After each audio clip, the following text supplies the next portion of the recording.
Hello, ladies and gentlemen, and welcome to the Compassa. Today, I want to talk about the RAND Corporation paper. I'm talking mainly about the old one, but we can slightly touch upon the new one. It's called "Avoiding a Long War: U.S. Policy and Trajectory of the Russian-Ukraine Conflict." And then I want to talk about the Russian economy. So we can actually start with the Russian economy. It says here, it's an article from the Bell. It goes like this: IMF predicts Russian economy to rebound in 2023. International economic institutions, which recently doubted Russia's economy could survive under Western sanctions, are now sounding more optimistic than even the Russian government. The International Monetary Fund, IMF, known for its gloomy forecasts, this week predicted Russia's GDP will grow at 0.3% this year. It's not a very big growth, but a growth nonetheless. The typically conservative IMF was much more upbeat than usual in its more recent forecasts for the global economy, for which it anticipates 2.9% growth, up 0.2 percentage points from its October forecast, because of unexpectedly stable dynamics. Russia's forecast was upgraded even more than the global figures. In October, the IMF expected a 2.3% fall in Russian GDP in 2023. Now is talking about a 0.3% growth. In 2024, they believe Russia's GDP will increase by as much as 2.1%.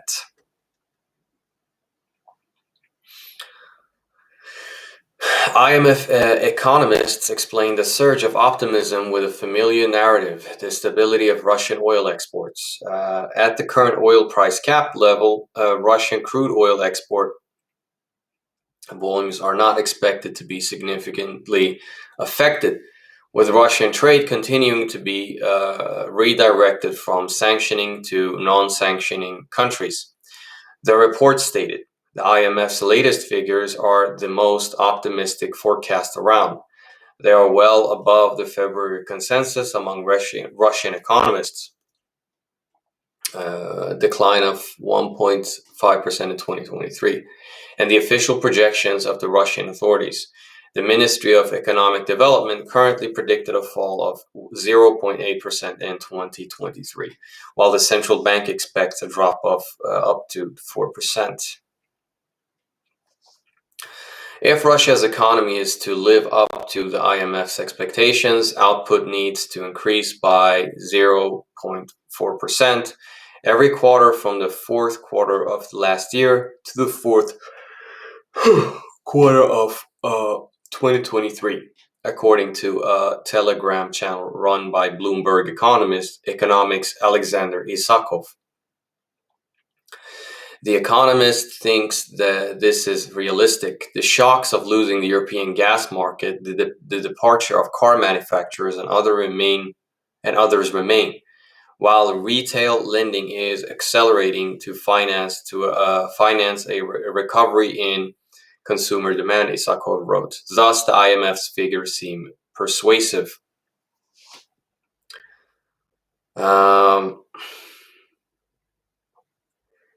Well, this is not surprising at all. I didn't know really what the Europeans were thinking. If you're going to destroy your own economies, because the powerhouse of the EU economy was cheap Russian energy. And you decided to destroy that because the United States told you you shouldn't buy or depend upon Russian energy. How stupid are you? And on top of that, you sit and call yourselves independent, sovereign nations. European countries are not sovereign at all. They are American puppet controlled. If you're willing to commit economic suicide for the sake of neocons in Washington and Wall Street, Well, be my guest, but Europe is going to be a impoverished, expensive place to live in for the next coming years. So, and Russia, they just redirected their their gas supplies and oil exports to Asia and other places. So I think the only European countries that played this, a good safeguard was Serbia and not Bulgaria, Hungary. But anyway, Russia's economy has adapted quicker than expected after the shocks of 2022. Central bank analysts see five underlying reasons for this: the stability of the banking system, thanks to ample capital reserves, banks have remained of reasonable shape, while lending was supported by regulatory easing. Falling export volumes offset by rising prices, rapid redirection of exports toward Asia, as I was talking about, and effective reshaping of logistics chains by import based businesses. Government and government support. Business activity in Russia continues to recover, according to an updated state statistics service, Rostat. Estimate and the central bank's figures in third quarter, the economy turned a corner, plus 0.86% compared with the previous quarter. Russia's economy moved into 2023 with a higher level of activity than was expected in the spring. Central bank analysts wrote last month, demand has been underpinned by government spending. However, it's important to point out that the economic recovery is patchy. Constraining factors include a growing preference for saving rather than spending among the general population, difficulties with maintaining imported equipment, and staff shortages. In November, almost half of Russian businesses, 45%, reported staffing problems. The dwindling workforce and the significant wartime brain drain could result in fierce competition to hire the remaining talent. And that will likely push up salaries faster than productivity can match, bringing the inflationary risks. The Bell recently spoke at length with Vladimir Gimpelson, director for the Center of Labor Studies at the High School of Economics, about current trends on the labor market. The IMF scenario is clearly the most optimistic of the possible outcomes that have some chance of happening in 2023, said Dmitry Polevoy, investment director at Loco Invest. However, from our point of view, GDP will still fall by 1.5 to 2.5% in 2023 due to weak demand at home and abroad, coupled with high levels of uncertainty. Why the world should care. The IMF figures are plausible if Russia's economy does not suffer any more major shocks in 2023. For example, a sharp fall in energy prices or a major geopolitical defeat. The IMF updates its predictions several times a year, blah, blah, blah. That's not really necessary anymore. But that's the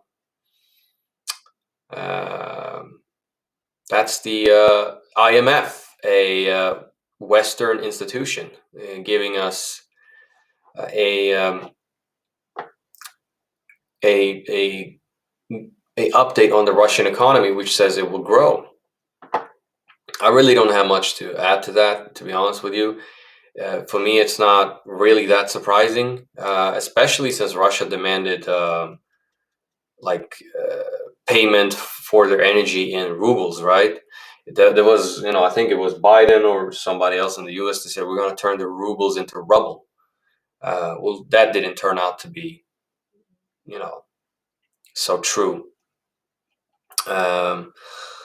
Because the ruble is doing pretty okay, actually. So the Russian economy is not maybe the best. I'm not saying it's the best, but it's definitely stable. Inflation is low, and yeah, they have prepared themselves pretty well for this conflict. And one of the reasons why they couldn't really interfere 8 years earlier as well, because a lot of people in Donbass were pissed off at Russia, at the Russian government and Putin for not interfering earlier. Well, Russia wasn't as prepared for a economic sanctions war, but now they are, right? Plus, they have a very good cooperation with China. They are trading back and forth. So yeah, man, I thought we'd go through the old um, let's see, the old RAND corporation paper, because I think this one should give everybody a good glimpse on how Western institutions and power and countries have had a long agenda of destabilizing Russia, right? So usually when they say, "Oh, Russia attacked unprovokedly in unprovocatively, maybe yes, in Ukraine," that is a bold-faced lie, right? So, for instance, we have a few points here that the old RAND Corporation from 2019 was talking about. So it says economic cost imposing measures. This is one way they want to harm the Russian economy, right? And destabilize the country. Expanding U.S. energy production would stress Russia's economy, potentially constraining its government budget and, by extension, its defense spending by adopting policies that expand world supply and depress global prices. The United States can limit Russian revenue. Doing so entails little cost or risk, produces second-order benefits for the U.S. economy, and does not need multilateral endorsement. And number two, imposing deeper trade financial sanctions would also likely degrade the Russian economy, especially if such sanctions are comprehensive and multilateral. Thus, their effectiveness will depend on the willingness of other countries to join in such a process. But sanctions come with costs, and depending on their severity, considerable risks. Actually, the sanctions have hit back on European countries a hell of a lot more than it has damaged Russia, at least for now. In the beginning, yes, it did damage Russia, but not to the extent that it would topple the current Russian government. Increasing Europe's ability to import gas from suppliers other than Russia could economically extend Russia and buffer Europe against Russian energy coercion. Europe is slowly moving in this direction by building regasification plants for liquefied natural gas, LNG. But to be truly effective, this option would need global LNG markets to become more flexible than they already are, and would need LNG to become more price competitive with Russian gas. And now we go to the brain drain here. Encouraging the immigration of Russia of skilled labor and well-educated youth has few costs or risk and could help the United States and other receiving countries to hurt Russia. But any effects, both positive and for receiving countries and negative for Russia, would be difficult to notice except for over a long period. This option also has a low likelihood of extending Russia. Geopolitical cost imposing measures. This one. Providing lethal aid to Ukraine would exploit Russia's greatest point of external vulnerability, but any increase in US military arms and advice to Ukraine would need to be carefully calibrated to increase the costs to Russia of sustaining its existing commitment without provoking a much wider conflict in which Russia, by reason of proximity, would have significant advantages. Increasing support to the Syrian rebels could jeopardize other U.S. policy priorities, such as combating radical Islamic terrorism, and could risk further destabilizing the entire region. Furthermore, this option might not even be feasible given the radicalization, fragmentation, and decline of the Syrian opposition. And we've seen this. The Syrian opposition is pretty much, it's very fragmented. Right now, there is some form of rapprochement between President Erdogan and President Bashar al-Assad, thanks to the Russians, but also because Erdogan has realized that he has played his cards very badly, and he felt um, stabbed. He felt that he was stabbed in the back by the United States, and especially with the coup in Turkey in 2016, right? As well as the U.S. allegiance to the Syrian Democratic Forces, or the YPG, which is included there, right? A Kurdish nationalist movement. Okay, promoting liberalization in Belarus likely would not succeed and could provoke a strong Russian response, one that would result in a general deterioration of the security environment in Europe and a setback for US policy. Well, US policy in Belarus has been, for the most part, pretty hostile, but there was a short period of time where Lukashenko was kind of like pissed off at Putin for whatever reason, and he had become a pretty good friend with the United States. He was still kind of beefing with the EU a little bit. I remember even, I think it was the Financial Times, or was Bloomberg, or The Economist. I think it was The Economist. They actually wrote a few positive articles on the Belarusian economy, right?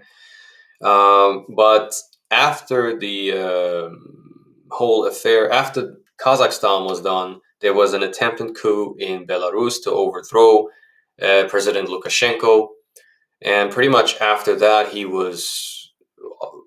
has stuck with Russia ever since, because the Russians helped him out. They stopped the protesters and the coup attempt, the color revolution, so to speak. Um, Yes, expanding ties in the South Caucasus, competing economically with Russia would be difficult because of geography and history. Actually, they already tried. Well, they tried in North Caucasus during the 90s with the Chechen Islamic jihadists, and interfering in the Chechen civil war. South Caucasus would be, I guess, Georgia. That's a pretty much done chapter, right? But there has been biological weapons labs in Georgia. There's a Bulgarian journalist to expose that. So they still have a hand in there, but to sort of use it as a springboard, kind of like Ukraine, not likely at the moment. Ukraine has a much stronger army than, for instance, Georgia does. Reducing Russian influence in Central Asia would be very difficult and could prove costly. Increased engagement is unlikely to extend Russia and much economically, and likely to be disproportionately costly for the United States. Uh, Destabilizing Afghanistan has, to a certain extent, also fueled Islamic radicalism in Central Asia. But it has not been enough to sort of destabilize Russia and destroy its influence in Central Asia. Flip Transnistria and expel the Russian troops from the region would be a blow to Russian prestige, but it would also save Moscow money and quite possibly impose additional costs on the United States and its allies. Well, it pretty much, the last part they got right. I don't think it costs that much for Moscow to have a